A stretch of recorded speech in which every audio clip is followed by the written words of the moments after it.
Assalamualaikum warahmatullahi wabarakatuh. Selamat berjumpa kembali ya para pejuang cuan dan pejuang sangkuters. Bagaimana nih keadaan teman-teman semua? Semoga kalian dalam keadaan sehat semua ya, dan saya doakan buat kalian jadi orang sukses semua. Amin, mantap jiwa ya.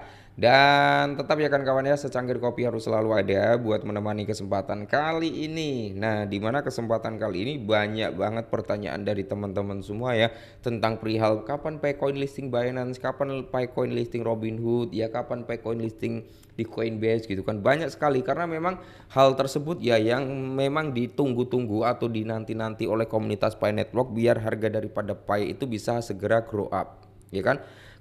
Saya sendiri juga berharap ya dalam waktu dekat Paycoin bisa listing ke Binance gitu ya, ke Robinhood ataupun ke Coinbase. Nah, kita lihat sebelum kita menuju ke arah pelistingan ya, kita lihat dulu bro dari perspektif Pi Network sendiri ya.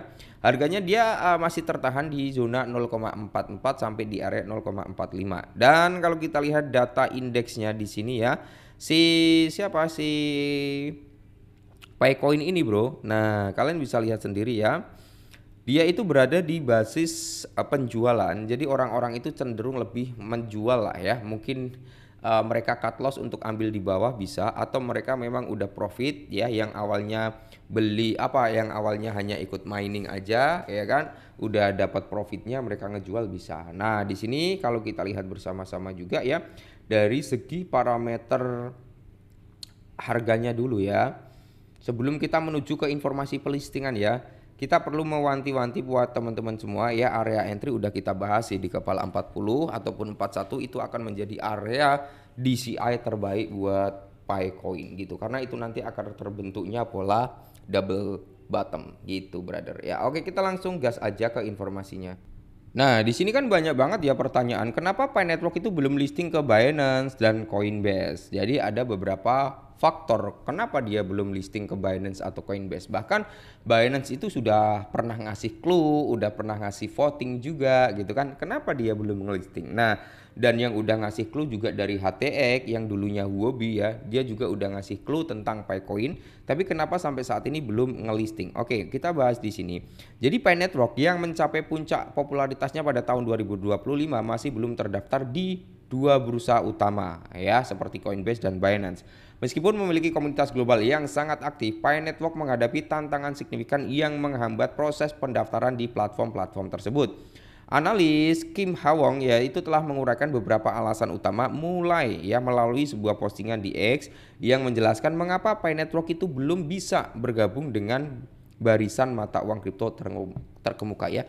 Bukannya dia tidak bisa, tapi memang belum bisa ya, belum bisa bergabung. Yang dalam tanda kutip dia ada potensi untuk listing tapi belum. Di sini kalau kita lihat bersama-sama ya, salah satu alasan utama Pi Network itu belum terdaftar di Coinbase dan Binance adalah karena fase pengembangan yang masih berlangsung dan kurangnya transparansi. Ya, memang kalau kita berbicara tentang transparansi, Paycoin itu belum 100% transparansi gitu kan. Jadi Pi Network itu seringkali mendapatkan kritik karena tidak membuka sumber kode mereka sepenuhnya dan kurangnya transparansi dalam tokenomics mereka. Hal ini menimbulkan kekhawatiran di kalangan analis dan investor gitu ya. Jadi di sini kalau kita lihat juga teman-teman ya, tanpa verifikasi yang memadai, Pi Network itu rentan terhadap serangan atau manipulasi yang bisa membahayakan keamanan platform serta informasi dan dana pribadi pengguna. Kemungkinan belum mengajukan pendaftaran, ini alasan yang kedua. Yang pertama kurangnya transparansi, yang kedua belum melakukan pengajuan pendaftaran. Jadi Kim Wong juga mencurigai bahwa Pi Network itu mungkin belum mengajukan permohonan untuk terdaftar di Coinbase ataupun Binance.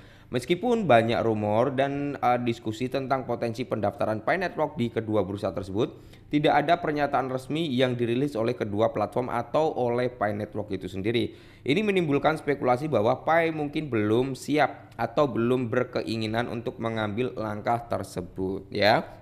Semoga saja sih nanti listingnya ya, semoga loh, ini harapan saya dan teman-teman pastinya. Paycoin itu listingnya pasca market dalam kondisi bagus, performnya bagus gitu ya. Nah, diskusi ini menambahkan ketidakpastian di kalangan pengguna dan ya calon investor yang mungkin ragu untuk terlibat lebih dalam.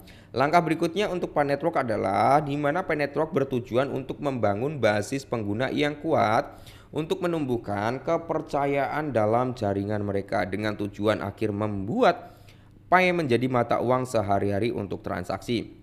Jadi, untuk meningkatkan tingkat adopsi, Pi berencana untuk menciptakan proses transaksi yang mudah, kemungkinan melalui perangkat mobile. Para analis memprediksikan bahwa Pi Network memiliki masa depan yang cerah dalam kesuksesan dan integrasi jangka panjang dengan kenaikan harga yang diantisipasi pada tahun 2030.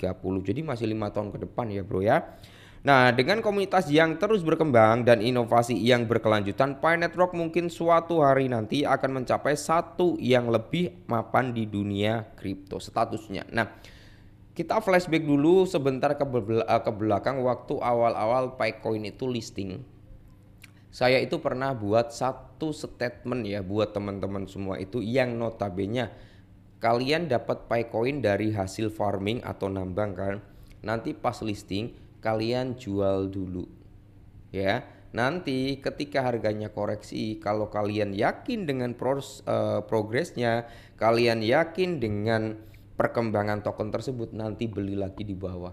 Malah saya waktu itu dihujat bro, ngapain suruh jual, Picoin itu harganya bakal ke $100 dalam waktu dekat, Picoin bakal ngalahin Bitcoin dan sebagainya kayak gitu ya. Cuman nggak apa-apa sih, namanya kita bertukar pikiran kan.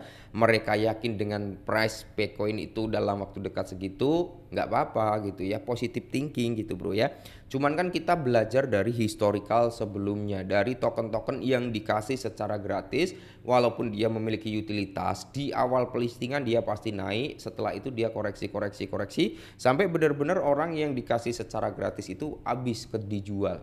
Barulah ya secara bertahap, secara konsisten itu akan pelan naik koreksi kayak gitu. Nah, makanya di sini kalau untuk Picoin sendiri ya, dia masih bisa grow up. Mungkin target terdekatnya di area $1 lah ya. Itu akan menjadi area psikolog daripada si Picoin.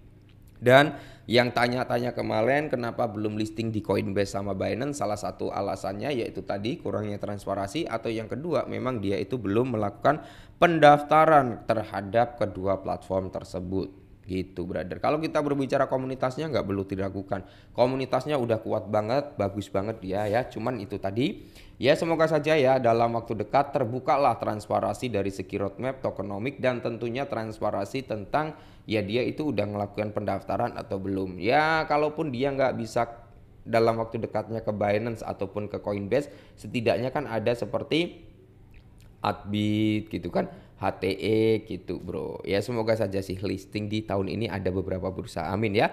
Oke, mungkin ini dulu, semoga bermanfaat, tetap semangat dan salam cuan.